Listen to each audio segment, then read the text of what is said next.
Welcome to BaseballGuys.com. I'm your host, as always, Ray Flowers. Why do I have a football player in the background? Why is that Matt Forte? Well, it's because today the final fantasy football mock auction draft was done for our 5th fantasy football magazine. That's right, Fanball.com has 5 football magazines coming out this year. They're available right now at OwnersEdge.com. You can go there and purchase them, have them delivered directly to you at home, or you can go to your local retailer. They're on the newsstands as well. So when you think fantasy football, think Fanball.com and pick up one or more of the offerings we have for the 2010 fantasy football season.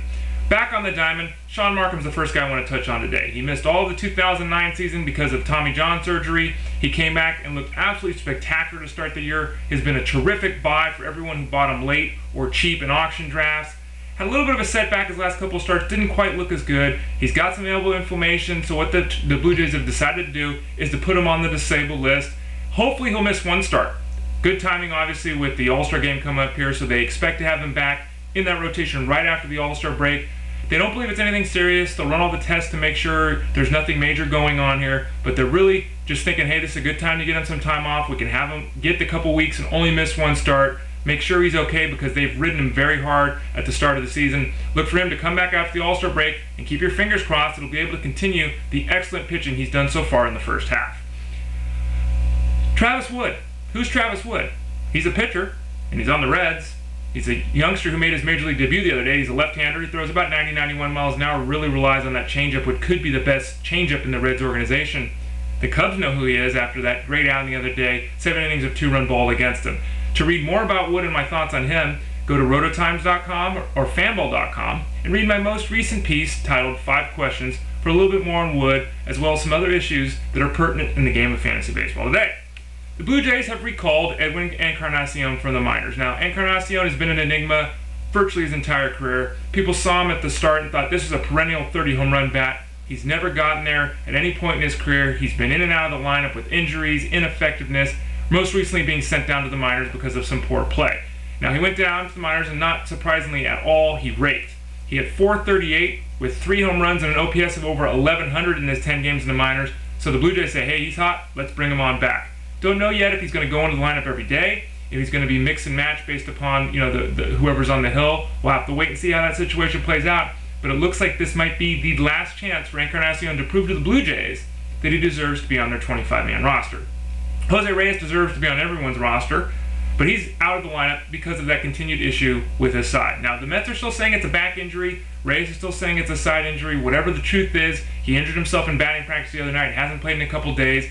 They're hopeful he'll return to action on Saturday. They don't believe this is a DL actionable injury, so hopefully he'll be back in the next day or two. We'll have to keep a close eye on the situation because the Mets obviously are going to be very careful with Reyes after all the health-related concerns he's had the past couple of seasons. Ryan Ludwick, he's had some health issues himself. He's had a calf injury that's kept him out of the lineup since June 25th. Now, what are they going to do?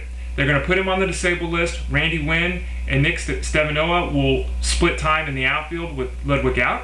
Ludwick's eligible to come back the last day, before the All-Star break. Probably not going to do that. They're probably just going to obviously let him get another couple days. Look for him to return right after the All-Star break and be reinserted back into that lineup. He suffered a little bit of a setback with the calf while actually running on a treadmill. Hope to see him back on the field soon. Joey Votto. Just wanted to mention his name because he should be on the All-Star team this year. He's reached base now in 40 consecutive games, the longest stretch in the league this year. He's hitting for power. He's hitting for average. He's driving runs in. Joey Votto may not have the big name that some of the other guys do, but he has the game. Look for him in the All-Star game this season. And finally, AJ Burnett looked awful of late. His ERA in June was over 11.3. He couldn't get anyone out. Horrible, horrible work with AJ Burnett. First start in July, looked like a completely different pitcher. He tossed 6 2/3 innings of no-run ball of a shutout against his former teammates, the Blue Jays. Looked very good, actually went off to a standing ovation from the crowd in New York, who was happy to see the AJ Burnett that's getting paid the bazillions of dollars and not the junk that they've seen from him lately. Burnett still possesses the stuff to be highly effective. He needs to trust that stuff and just throw strikes. If he does that, he'll be a very effective hurler in the second half of the season for the New York Yankees. I'm Ray Flowers. It's BaseballGuys.com. Thanks for joining me on Around the Horn. Have a good weekend. And don't forget to listen to myself and Kyle Elfrank on XM Sirius Radio. It's XM 147 and Sirius 211. We'll be on air July 4th, Sunday night, from 5 to 9 p.m. Pacific Standard Time. So when you're driving home from watching our fireworks, don't forget to flip us on and give us a listen. Talk to you all again soon.